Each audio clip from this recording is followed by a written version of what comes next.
I want to talk about character development because I think it's important as a writer, but also as a reader, to understand what it is. And when people talk about character development, they're often talking about one of three different things. The first thing they're talking about is backstory. The second thing they're talking about is character arc. Both of these are not character development. Character development is creating a character that feels whole and developed. That character then will develop over time, over the character arc, and they have developed the way they are based on their backstory. But when you talk about having good character development, what you're really talking about is whether a character feels real, relatable, justified in their actions, motivated, interesting.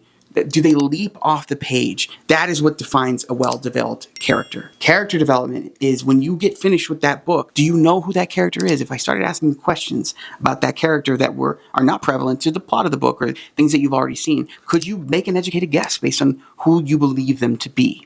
Do you have a belief about who they are? That is character development. Character backstory, their history, what's made them who they are.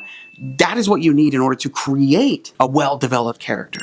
And then you need to take that character on a journey, and they need to learn, they need to change, they need to grow.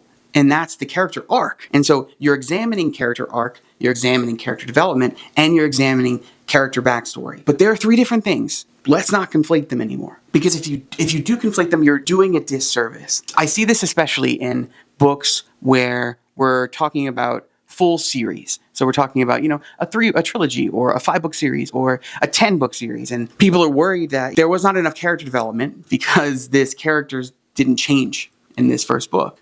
And it's like, well, yeah, you've got to do 9 more books with them, potentially, if they don't, get unalived early on. You're doing a disservice to that author who may have created a really dynamic, interesting character who has a really great backstory, but just because that character didn't become the person they're supposed to become in that first book, you believe that there wasn't enough character development. And that's a bad way to look at it. The way you need to look at it is, are they being challenged? Are they testing their limits? Are they moving forward? They don't have to get to the end in that first book.